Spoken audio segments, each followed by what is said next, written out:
Hello and welcome back to indiedevs Talk Shop, the podcast where I talk to other indie developers and I have played their games and I essentially have a bunch of questions to ask them about how they make their games. And my guest today is Johan Peitz. Welcome, Johan. Hello, and thanks. Happy to be here. So Johan has made games like Hellgineers, Cosmic Collapse, Golf Monday, and most recently Orb of Aeternum. It's a bit tongue twisted. To be frank, I didn't even know how to pronounce it myself when the name came up, but I think it's Aeternum. I think that's easiest. It's because it's the sort of AE, as in some kind of old school now we're getting into Swedish things already almost. And a long time ago you also made, sorry, now I made it sound like shouldn't say old time ago, but in the past you also made Icy Tower, which people might know about. Yeah, and I mean that was a while ago. It's almost 25 years ago now, so that's it was certainly a while. Yeah. Very welcome here, and we'll just take this like an hour now to talk about I'll have some questions about your games and how you made them and stuff, and it'll be fun. It'll be good. So we can jump right into I asked some questions on Twitter. I asked people if they had some questions on Twitter, and this is a question both I had and other people had, is because you make games using this. Recently, you make games using this fantasy console called Pico 8. And that's sort of a console with very strict limitations. I don't know, do you have a good description of Pico 8, what it is? I mean, it's, I think the author describes it as a cozy place to be, right? It's with some artificially created restrictions to kind of remove a lot of the boring stuff from game dev. So there's no internet, so no need to talk about or think about multiplayer. The graphic is very limited, right? It's 16 colors and 128 times 128 in resolution. So there's lots of these restrictions and limitations to what you can do. And that takes a lot of workload off the designer, right? Because, okay, I can't even do this, then you have to solve it in another way. Yeah, and when you made all these games, 4 out of 5 games I listed was made in Pico 8.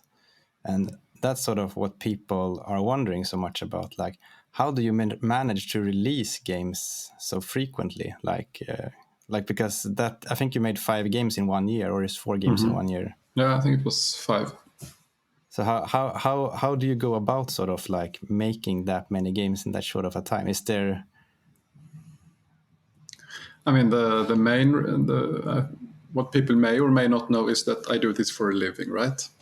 So I do have, it's not evenings and weekends and a spare hour here and there. It's every day, 6 to 8 hours where I make Pico 8 games, which I guess is a bit crazy in itself. But that gives me a lot of time to do games, obviously.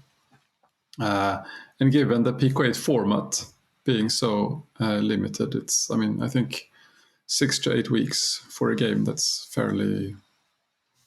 how long it takes to fill up all the memory that's available in Pico 8, for instance. So that's where I usually end up. But these small games, since you have to make them you have to release them. I mean, like you say, there's limitations to Pico 8, which might kind of force you to have a small scope. But even when that's the case, like managing that scope and keeping the scope of the game small enough to be able to release on time, how tricky has that been? Or does it just help that it is in Pico 8? I mean, it definitely helps.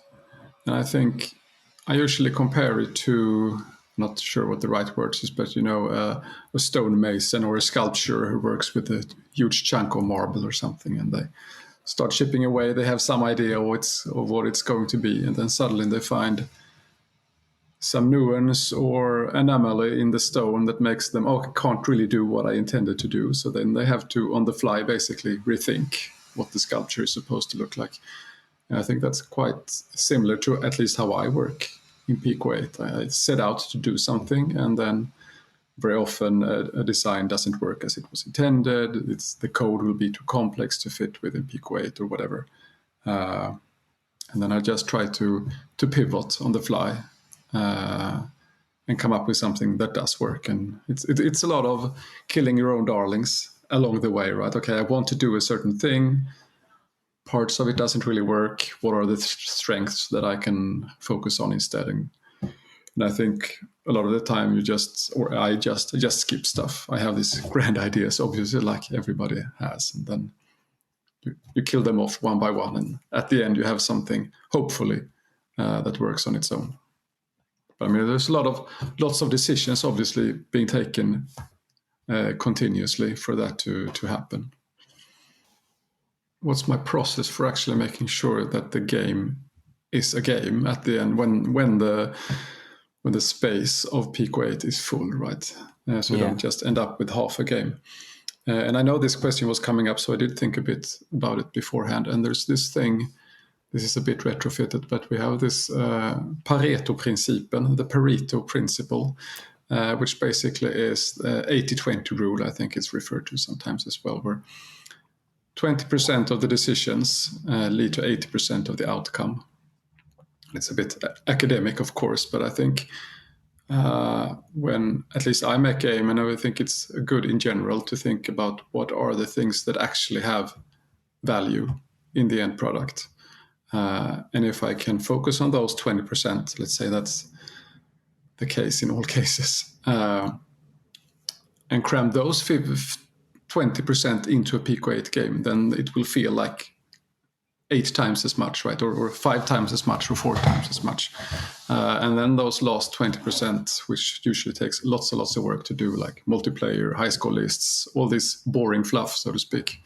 If I can just ignore that stuff, then I have a fairly solid product at the end of a much shorter time frame, right, than doing the full thing. So because it won't fit anyways. Exactly. So why even think about it? So it's about sort of finding that, like, where is that chunk of stuff that to fit into that? Yeah, and I spend a lot of time prototyping, right? Sometimes on Twitter I just push out weird things that may or may not work, and then when I find something that does work, I work very much from that prototype and outwards, instead of starting with this huge idea and trying to find a core. Yeah, it's so how, like, for the Pico 8 games you made, how many games do you like throw away? Like, because you make, so you how many months does it take to make? Like 2-3 months now? I think last year I released one game every 2 months, and maybe that's effectively, I don't know, 4 or 5 effective weeks of work, and then 3 weeks of doing other things. Yeah, but I guess in between every game there is a few prototypes that come and go. Yeah, for sure. I mean, there's lots of folders in my prototype folder. Yeah.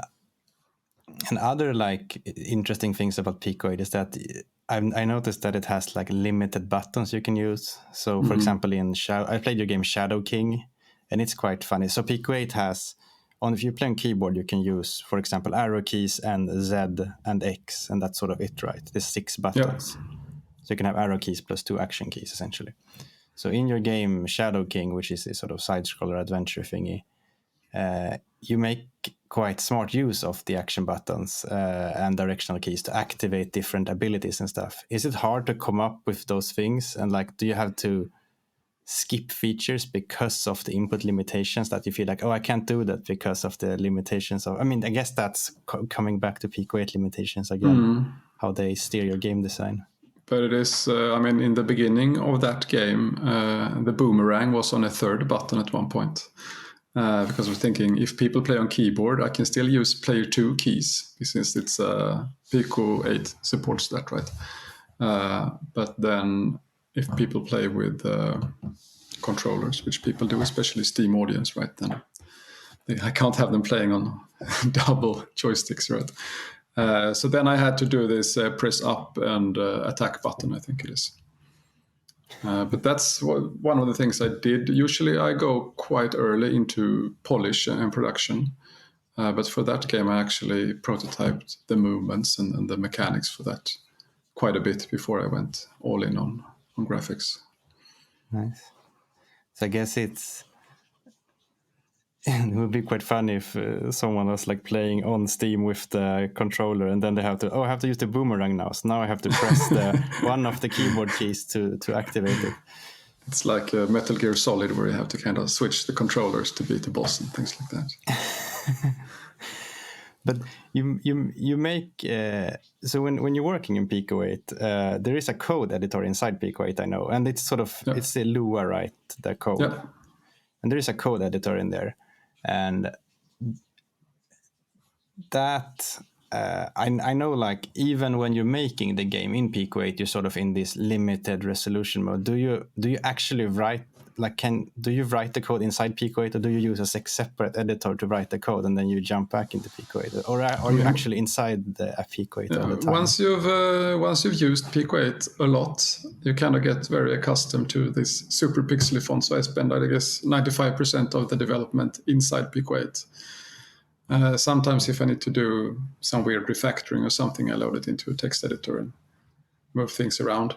But it also, I mean, it's kind of, I always thought of as the editor actually helps you keeping things small, right? Because as soon as you do an external text editor, you start writing long explaining names for your variables, you make long functions, and all that doesn't really work if you want to cram as much as possible into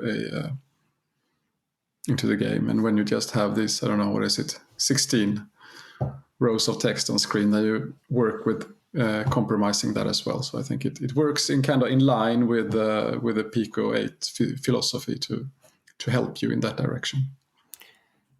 And I guess it's sort of the Pico 8 games also have a limit of like 8,000 tokens, they say, which I guess a token is like a keyword or a variable name or something like that. So it's not letters, but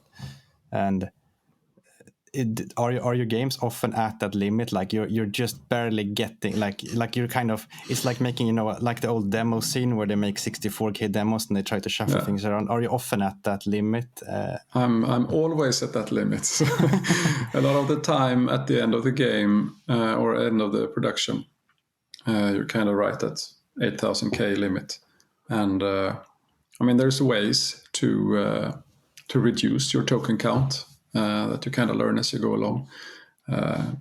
So every now and then you kind of have to take a break from making the game and just go mining for tokens, basically. You go through the code. Can this be shorter? Can I refactor it? Can I use some other way of calling these functions or things like that? Which is quite fun to do, but it can also be really frustrating because sometimes you just want to do some debug and you can't really fit that into the game anyway. So it comes with some extra work. I guess it's like it's actually, you know, programmers, like many programmers, love doing that kind of stuff, you know, making the code sort of look like, you know, going around the code and sort of cleaning it up. And sometimes people say that, you know, it's you don't need to do that because it's better to focus maybe on making new features, just clean up, just enough. But I guess Pico 8 is sort of fun because you can't cram too much in there anyways. So you're forced to do this sort of thing that many programmers think is very fun, but also feel like, you know, is to some people, like if you have unlimited amount of code, it can feel like a waste of time if you take it too far. And I mean, it's definitely a rewarding process when you find these chunks of code that you can rearrange or omit completely. But I think it's also quite a balance because the more you do this, usually the more unreadable your code gets, right? So it's not so much about cleaning, it's more about compromising it. Not compromising, but compressing it. So you need to find that state in the game where you feel now is a good time to start not developing new features, because compressing the tokens is always going to make it hard to build on that code later on. And I've seen like I remember I understood from writing to you how hard it is to put things to add new things late, like because people always, you know, you release a game and then people be like, oh, but can we add this button, or can we add it, like it's a small change so it works like this instead, and you're like, no. I think it's twofold. It's one thing with the tokens, right? You're at this limit, and adding even a small thing means you have to do some or a lot of housekeeping to kind of get the space to even test the feature. And then I think it's a personal preference. Once these small games are out, I'm kind of quite ready. I'm done with them and just want to move on and digging that up. And it's rarely worth the trouble, unfortunately, because I mean the sales all come with the first few weeks, and then it's just a trickle from there. So Pico 8 is made by Lexaloffel Games. They're working on a new thing called a fantasy workstation called Picotron, which is sort of like a whole little computer. I was just wondering if you checked that out, and if that is that something you could make games with, or is that I haven't really understood what the target audience there is. Have you checked that out? I have checked it out. I think it's very promising, and I mean, if you visit the Discord, they have there's lots of cool things being done, games included. Where Joseph, who makes it, is in his development process, it's quite far from being able to put out standalone applications, which I would very much like to do. So it's more of an experimental phase where you can work inside the workstation. When you boot it up, it looks like you're booting up Windows 3.1 or something. And you can click all these icons and write fun stuff. And everything is a script, so you can just hack into everything, basically. But I think it's a very fun play toy at the moment. And I know Joseph is working on putting in more things and more support for actually breaking out of Picotron and doing native applications and things like that. But I think it's a bit further down the line. If they made it so you could make Picotron applications as standalone games, what would be the benefits of doing that over Pico 8, do you think? I mean, currently, I've been doing Pico 8 games for roughly, or rather, I have been doing Pico 8 games commercially for roughly a year. I was doing them before as well. And it feels like for the last year, I've slowly been hitting some sort of roof or ceiling in terms of what I can do. I kind of want to push beyond Pico 8 more and more. And Picotron would obviously gives you a little bit more space to work within. So that would be one of the benefits, right? I can still prototype in Pico 8 because it's insanely fast to prototype in. And then you can just put that code into Picotron or whatever. Then I did write my own Pico 8 layer in Lua for Love 2D, which is another one of these game frameworks. So usually I can just put the Pico 8 code. If I'm working on a concept that's turning too big, then I can just put it into Love 2D instead. Yeah, I saw that on Twitter. I think was it for porting Cosmic Collapse to phone. So if people haven't played Cosmic Collapse, I guess you can describe it as this kind of it's a Suka-like. There was this Japanese phenomenon on Wii, not on Wii. Sorry, what's it called? The Switch, obviously. Watermelon game, kind of. There's fruits coming down, and you have to combine similar-looking fruits, and there will be a bigger fruit. And a lot of people started making clones of that in Pico 8 at the same time, and I was one of them. But I did it with planets instead. So there's black holes and suns and all sort of weird stuff. Yeah, it's a very nice and sort of addictive little game. It's more it's even more arcadey than some of your other Pico 8 creations, perhaps. But so you ported that from. You ported that's what was interesting. You ported that from Pico 8 to Love 2D because you want to put it on a phone. Yeah. And so what you're saying is you had to write. You actually wrote a little wrapper so it looked like you had Pico there, but it was actually Love 2D on top. Yeah, so I did that before even thinking that would be an idea. I just wanted. So it was a nice experiment to do. But in Pico 8, if you want to display an image, for instance, you have SBR and then some numbers. And with my wrapper, you just write the same things, but it gets parsed into Love 2D instead. And then Love 2D can target lots of other things, including iOS, right? So then it was setting up that whole build pipeline and then thread it through Apple's tools. But did you still have to port so it was in another programming language, but so did you just make it so that the interface looked the same and then you ported over all the code? Love 2D is in Lua as well. It is in Lua. Oh, sorry, I didn't know that. It was basically, I mean, the port was made in a couple of hours basically, and then I had to adapt for touchscreen and things like that. But the actual porting was really quick. I thought it was some iOS thing because it was an iOS. I was like, I guess it's some Object-C or some C++ thing or something. Okay. I'm very adverse to programming languages. I know how to program, but as soon as it gets tricky, right, porting something to something else, then I usually just not do things. But in this case, it was quite easy, so then I took the opportunity. I played your game Golf Monday, which is this sort of golf game where it's essentially going on a golf course and you play golf, but it's also very whimsical. Like you can steal other people's balls, and then if they see that, they get angry and they go up and smack you and all that stuff. Like, how do you? Like, what's the process of coming up with a game like that? Because it's something very simple, like I'm gonna make a golf game where you just play golf. Like how did you come up with all that stuff, really? I think it was, the Golf Monday is the sequel to another game called Golf Sunday that I made for Low-Res Jam a couple of years back. And I always wanted that game to be very much more alive. Golf Sunday is just you're a single person on a big course. There's nothing else happening. You can still drive your carts and mess up stuff, but you're kind of alone. And I kind of wanted it to be more things to interact with. And it's somewhat of an HD remake, right? Since it goes from 64 to 64 to 128.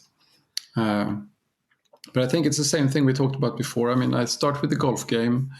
I'm not a fan of timing games, so the actual golf mechanics in that game are super simple, right? It's more of a risk-reward structure. The further you want to shoot, the larger the aim reticle gets. But I think from the start there, I wrote it so that it would be easy to just add people to it, and it's basically many players playing the games at the same time, but the AI for the NPCs are not controlled by the player. So as for the process, not so sure what the process is actually. Usually, is there space left? Okay, what fun things can I add? So the punching, for instance, came rather late. But from the beginning, I really wanted to have the possibility of stealing balls and also being able to hit other players with the balls, because it's quite, I wouldn't call it satisfying, but it's a nice visual reward when someone is accidentally smacked in the head with a golf ball from far away. Yeah, and fall over like you thought you were gonna hit. You thought you were gonna do a hole in one, and then someone stood in the way and you hit them in the head instead. Exactly. It's and it's all this kind of, I wouldn't call it emergent because it doesn't really affect the gameplay, but there's all the NPCs or the other players. They have their own agenda, right? And they could just happen to be in the way for your ball when you want to putt or shoot it. So it kind of happens by itself. And then it was more about how do I tweak the AI to make sure that those things happens at a good frequency, not too much, right? Because then it just gets impossible to play the game, but not so seldom, so you don't see it at all. At one point, for instance, the AI, they play too fast. So it was never that you arrived at a tee and there was nobody there at all times. So you didn't really interact with them. They were on the other side of the screen or somewhere else, right? So that had to change a bit. So they appeared one by one instead. Always catches up with the player instead of the player chasing the AI. I guess it's quite interesting, the whole thing with making when you make AI in games to make sure that it doesn't actually just do what, like, it doesn't just actually do what you're supposed to do in the game. They're there to sort of be visible to the player as well. So you have to kind of change their behavior so that they do something interesting to the player while also behaving as if they were another, like, golf player in this case. Yeah, and that's always. I mean, it's difficult because it depends so much on the game and the experience you want out of it. Is it just if you're playing 4 in a row or chess, it's very mechanical. You want them to do smart moves. But as soon as you put a person on it, then you kind of want them to behave a bit more lifelike and actually have some emotional reaction to the player's actions. And I think this where in Golf Sunday I have these smileys that pop up over people if they make a hole in one or if they get hit by a car or something. That kind of shows what they're feeling at the moment, and that also helps making them a bit more personal and alive. And it's called emojis, speaking of being old. It was smileys when I was young. Now everybody calls them emojis. Yeah, it's I guess there's this. I was always amazed when emojis came out that it was actually in a font, so I could copy paste it between applications. Yeah. But nowadays you have things like Discord and stuff that's adding their own emojis, so it's no longer copyable between applications again. It's just become smileys again. Yeah. So it's like a mixture these days. But I was thinking the game, the music in your game. Does Pico 8, it has a built-in little tracker or something, does it? Yeah. So you can do like sample-based music, essentially. I don't know if it's sample-based. I know there's some people who have been experimenting with voice samples. There's some format called PCM that I have no idea about, where you can actually do it. Sounds like voice synthesizing on the Commodore 64 or something, which is rather nice. But otherwise, you can kind of draw your own sounds and decide kind of how they're about to sound, and then you put that in the tracker format, and it makes when I do it, it becomes bleeps and bloops. But I have this guy Brent Houston who helps me with music, and he's a wizard basically. So I'm very happy that he's helping me out with that, because it usually sounds amazing. Yeah, the music in the games are very good, and it's so nice because it is a tracker, because, you know, with me and Martin the Grapefruit talked about this in the previous episode, that when we made games, you know, we always put in MP3s essentially. It's like you put in what's it called, a big web file or something. Yeah. You put in an actual song in there, not a tracked music. And so you can have your game be like, 2 or 3 megabytes,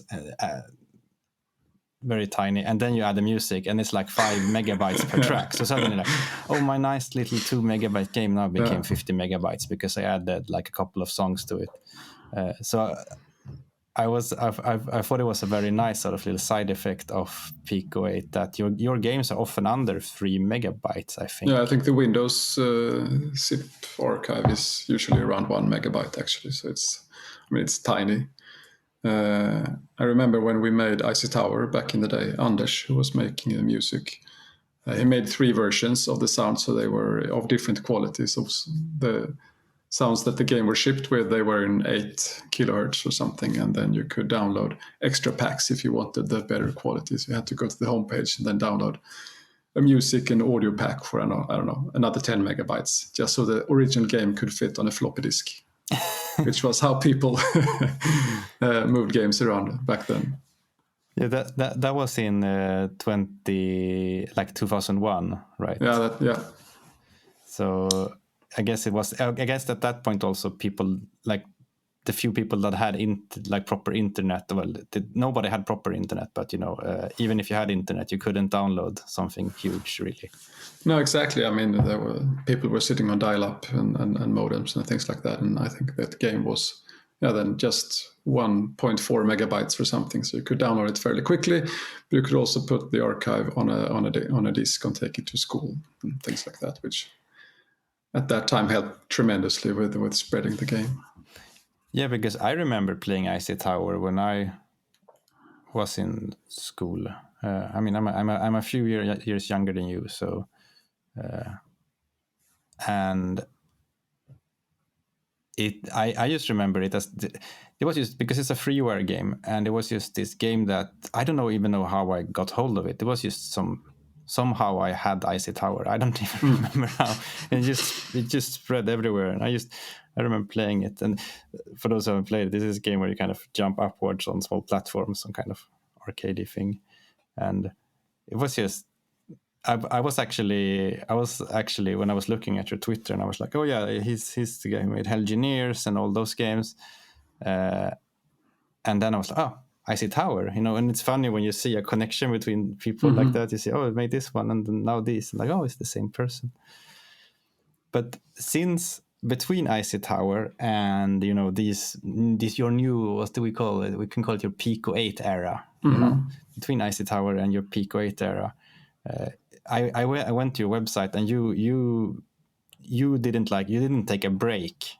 I mean, it's not like you made Icy Tower and then you went and did something else and came back and made Pico 8 games. You made a lot of games, like all the time. It's an amazing list.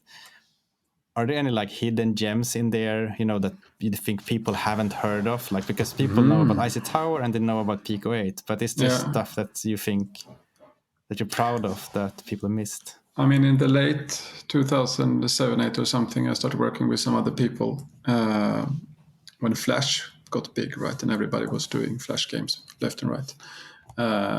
And we were more people then. So, I mean, we had a lot more output. I mean, in 1 year we could do 30 games or things like that, because we were just mashing them out basically for various advertising agencies and companies.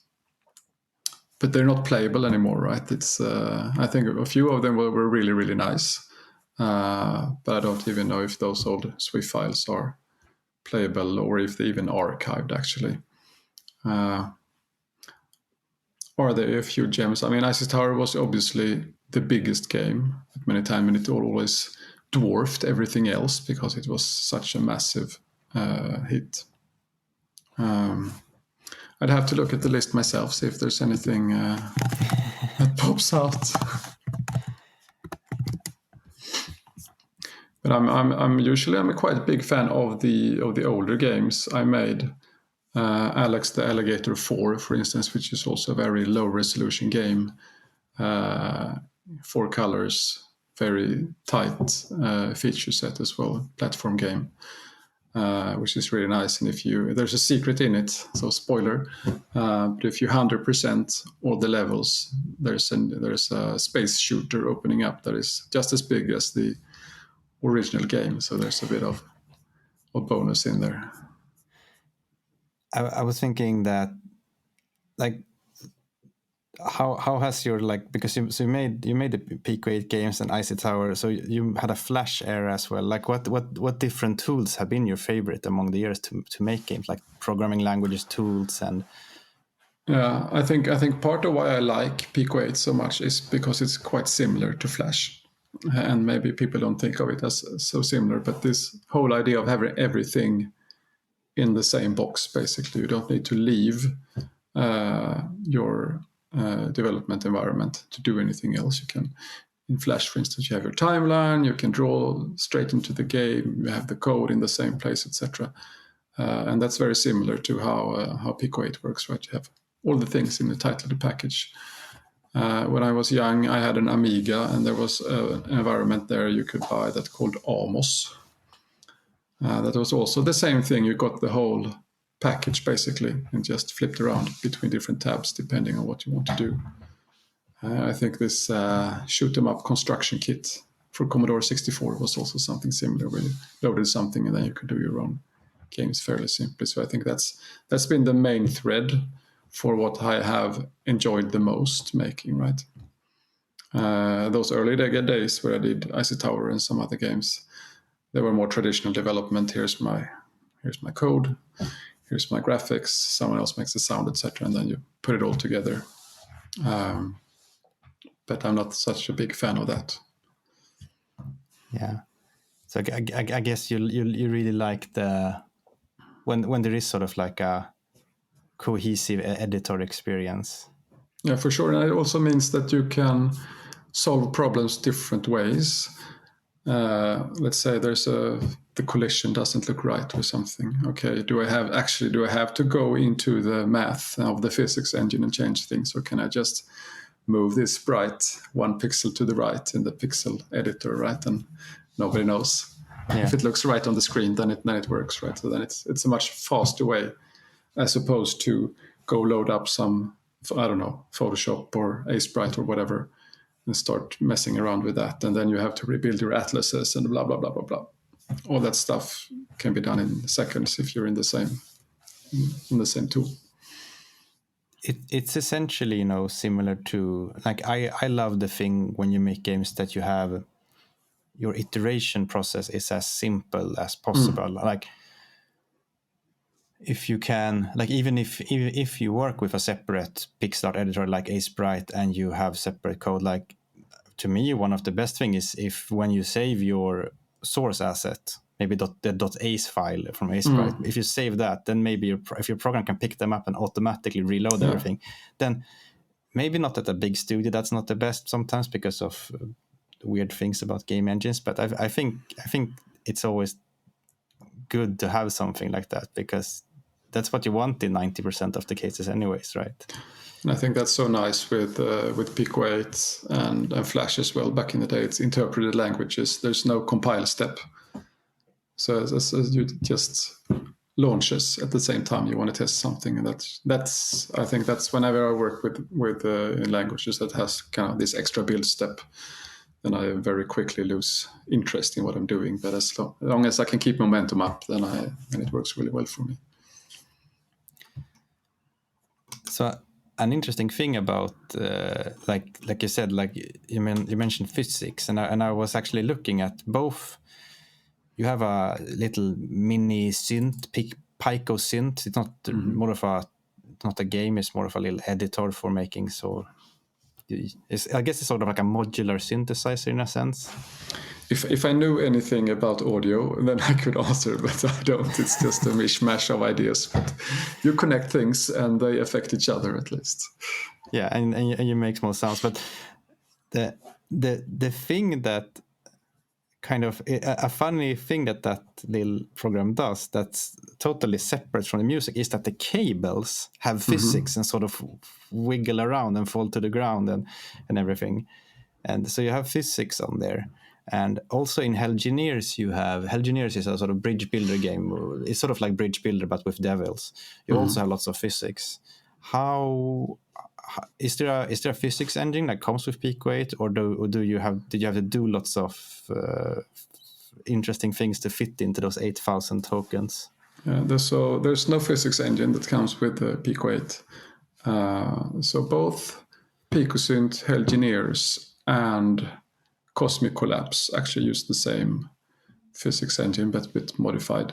So there's something called Verlet integration, which is kind of the opposite of what's usually used. People can Google it. I can't explain it, but it's fairly easy to implement. I think that's the thing. And also, speaking of Flash, it's something I used back in the day there as well. And once you have set up, it's quite easy to say, okay, this point has to sit up with this point. If you're making a bridge, for instance, and a bridge is the same thing as a cable in PicoSynth, and the planets in Cosmic Collapse, they're the wheels in Hellgineers, right? But they all interact in different ways. So once that's set up and working, then it's fairly simple to use it, and it doesn't use that much space because it's very, very simple. Because when people usually think of physics engines, it's these massive things with all the different definitions of joints and shapes and everything. And but I guess this is more like just an algorithm for figuring out how things stick together or something. The Verlet integration. It's basically boils down to points and constraints, and you say, okay, these 2 points have to have, I don't know, 20 pixels between them, or this sphere cannot have any pixels in it, then it's pushed out. So that all you need to do is every frame to test, are these constraints fulfilled, and if not, try to adjust them. And then I think that's the same with all physics. You have to kind of run a few iterations every loop, so it kind of over time adjusts into something that is believable. But there's lots of glitches in it. In Hellgineers, for instance, if you fall too fast, then the physics don't. Then you fall through floors because the physics can't catch up and things like that. But it's not noticeable enough. I guess it is very good for making ropes, like you say, because that's the sound of it. It's constraints between points, and Hellgineers is like bridges are essentially very stiff ropes, and then you have the picosynth ropes, and then I guess the planets are ropes with only one. It's a single knot on the rope. Single point rope. So speaking of these tools, like you have picosynth, you also made PicoCAD, and that's a tiny 3D modeler. Sort of, you can make small 3D models, and it's made in Pico 8. And I used that, and I was very impressed that you have a 3D viewport inside Pico 8, because Pico 8 is just a 2D thingy, right? How does that even work? How did you manage to get a 3D viewport inside that? It's I mean, lots of people do 3D stuff in Pico 8. I think the main thing is that you need to. There's no GPU, obviously, so everything has to be software calculated. So you can always compete with everything else you want to do in your game. But there is this thing in Pico 8 where you can draw a line, and then instead of drawing it in a single color, you can use the tile map to define which colors it should use. So that's for the texturing, right? So you can do textures on a tile map and then get them into lines. That's not answering your question, sorry. Where does the 3D view come? It comes from old school 3D maths for demos, basically, right? I mean, you have a point and you have a rotation center, and then you move those around. There's even an example that comes with Pico 8 that has, I think it's called Dots 3D, which have these demo-like spheres circling around in some sort of space. And I actually think that was what I started with. Okay, here's some dots. What if I draw lines between them? And then the Pico 8 community is very friendly, so there's always someone who has done something. Okay, here we can draw triangles instead, or quadrants and polygons, etc. And slowly but surely you add features until you can't add any more, and hopefully there's something done at the end. I was going to make a 3D car game when I started with PicoCAD, but because it was so tedious, I wrote all the coordinates and the UV mapping by hand into a text file, and it was just mind-blowing. It wasn't mind-blowing, but it was it was really hard keeping that all in your head to do that. So then I thought, what if there's a little program there so I can just do some simple things? And then that program got legs and became PicoCAD, and that the car game is just a prototype that nobody will ever see. So with these prototypes, do you have like because you said you make lots of prototypes and that don't get anywhere, but are there any prototypes that just like they got quite big, essentially soon shippable, but you weren't able to finish them either because of maybe there was some Pico, like maybe you couldn't get enough gameplay into there due to some restrictions? I think I have one or two. I did make a Metroid spoof or a spin-off in Pico 8 in low res for 64x64, where you're Samus and you can run around and open doors and stuff. And there I ran into some sort of wall where I felt, okay, this game is going to need more unique enemies, etc., that interact with the player's abilities in a much more interesting way. And I was too close to the token limit where I felt, okay, this is not gonna work out. Probably need to rewrite it completely or do something else. That's ended up in the do something else bucket. I guess it's when you feel that you're like, I don't know, is it like when you're like at 7,000 tokens and you feel like there's still a bunch of stuff that needs to go in, and then is that sort of it's more like when you're at 8,000 and there's 100 left. That's when you start feeling the pressure, depending on your experience in token crunching, I guess. But it's at some point when you write Pico 8 games, you get a feeling for, are the restrictions working for me, or am I working against the restrictions? And the latter, when you end up in that area, then you kind of feel it doesn't really vibe well enough with the platform. Then it's usually better to do something else. I think that's a great sort of idea in general. Sort of, I think a good way to design games, if you can't come up with a game idea, is to sort of, maybe you put in some arbitrary restrictions somehow, or you just restrict yourself in some way because you can't come up with, when you can make anything, you can make any kind of game, then it can become hard to figure out come to an idea, because you always like, but I can do this instead, or I can do this instead. So then maybe you can put in some arbitrary restrictions like that.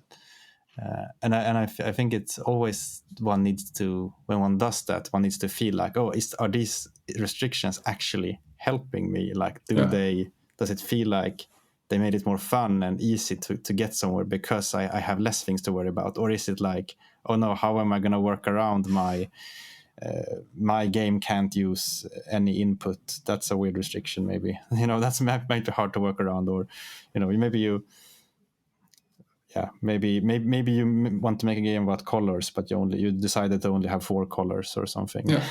Or something like that. Well, it's definitely helping. I mean, I'm all about limiting things, right? Because the fewer decisions you have to take, the easier it is to take those decisions. And the more decisions that are already taken for you, then it's much easier to focus on, in that little box you eventually have, what can you actually do in there that makes sense. I can ask you a question. Yeah. When you made Cat and Onion, what kind of limitations or restrictions did you have there, or did you choose some of your own? The limitations, I think I quite early set it to be like, okay, it needs to, I want to be quite low res, so I put it at like 180 pixels height, the screen, or something. I think it maybe was 200 for a while, but I was around 200 pixels height on the screen. But it wasn't a hard limit. I kind of, I don't do the true pixel. Like I allow my characters to interpolate between pixels. It's not the purest kind of thing. It's more of a artist style kind of thing. Yeah.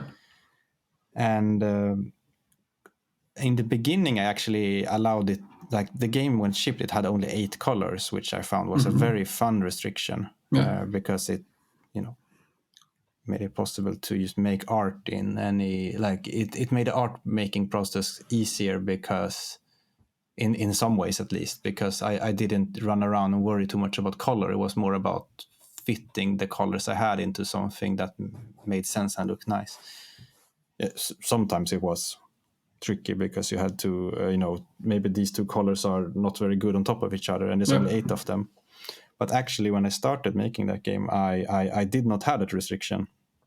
I could use any color, and I quite quickly kind of used, whenever I had a problem where I needed more, like when I was just drawing, I didn't even have a palette. I was just picking colors from and it was just,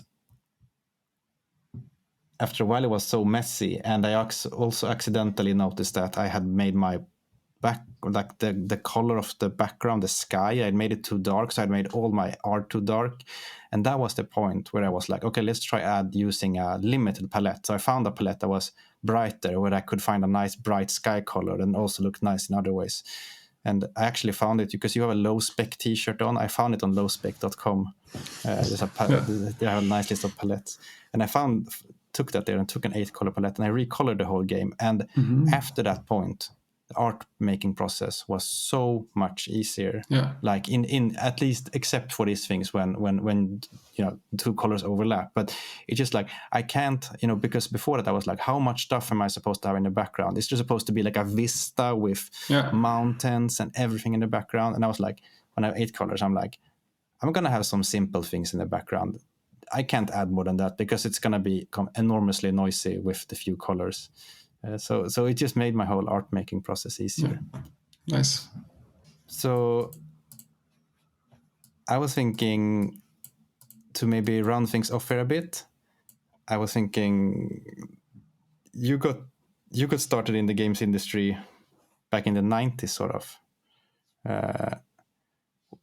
And people kind of like these kind of questions where do you have any advice for people who want to make games but don't know where to start? Or I know you asked Martin the same question, and I think he's good. He has such a good answer. He said something: make a game in 2013 that was successful.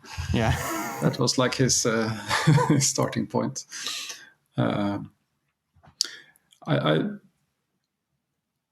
I think one should maybe think a bit, what is the industry you want to break into? Because it's so big now, it can be so many things. Do you want to be do you want to work in AAA? Do you want to work with mobile apps, etc.? And it's very different skill sets and very different marketing things that needs to go into those, depending on what you want to do. I would not have set out with Apskeppet, which I'm doing now with all the Pico-8 games, if I didn't already have some sort of following on Twitter, some sort of proof that I could actually sell things, etc. Would be I wouldn't have the guts to just set out and do things from a zero position, basically. I mean, my answer is always do small games, learn how to finish things. That's the most important thing, I think. Because everybody can start projects, but a lot fewer people can also finish them and build up their track record. This is also why as we talked about earlier, if Tumblr says, can you add this little tweak to this game, it would make it so much better. Blah, blah. Probably not. It's done. I finished the game, and I'm more interested in turning out a new game and finish that game. So kind of practice in how to getting things done. Go all through the steps, all the things that needs to be done to actually ship something. I think that's a good skill to have. And I guess I read the Derek Hughes blog, who and he specifically has these points about finishing projects, that's, like I say, that's one of the hardest part of making game is shipping, actually finishing it. And he has this list of different sort of personality types of why they would end up not shipping it, and you kind of try, it's almost like a little personality test, but it's sort of like, why aren't you finishing your game dev project? Maybe you want this kind of person, maybe right. Some people have they dig too deep into something and get lost in there, or some people always have a new project they want to work on because the current one got into a bit of a tough spot and all that. So I think I can link that one. I think it's a good. It's probably a good read. I think it's once you decide to finish something, or no, not finish, but at least complete it, make it to a state where it is shareable and shippable. And there's so many other things that need to happen. You have to decide what the feature set is. You have to decide what the key art is. There's so many things that you have to do in order to get to that step. And as long as you don't decide to complete or finish a game, you can just easily walk around thinking, I'll do that later, and I'll do this first, and whatever it is, right? But as soon as you say, now it's time to ship, then that all kind of fades in relation to all the final things you need to do. And if that feels like, if you're not used to do all those things that are sometimes very far from what you're doing in the game, then it's going to be difficult. And I guess actually I noticed that myself, moving from just I'm just playing around and moving into that idea of maybe this is something. The first idea is maybe this is something I can ship, and then when you actually decide okay, I'm gonna try to ship this, then it is just like you say, you sort of, your whole brain almost changes like a switch, where it's but I need to figure out exactly what goes into the game, not and maybe even remove things because currently this and this doesn't really make sense when you're playing it. So it's just, as much as it is a scary experience to ship it, I think some parts of it can be fun because you really need to playtest the game, like give it to people and playtest and kind of really grind it down to some kind of nice core that you can know that this is something that people will be able to understand and enjoy without like all the things that I thought, like just figuring out what are things that I think people will like and what are things that people actually like to Exactly. keep the correct things. It's very true. I think especially that last bit, because not everybody, but you can easily make a game that you really like yourself, and it's built on all these what's it called? You assume a lot of things, right? This is obvious because this, and everybody will understand that, and this is fun because it ties into this other system. But if you can't explain that to someone else, or you want to sell it to a lot of people and they need to find the same things fun, right? It can sometimes be a very big gap between those 2 points, and you don't want to find that out too late either. Exactly. So yeah, I think we're hitting an hour here. I think that's it for today. Yeah. It's been a good chat. Yeah. Thank you so much for joining, and have a nice day, and thank everyone for watching, and I will see you next time. Yeah. Bye-bye. Thanks for having me. Cheers. Cheers.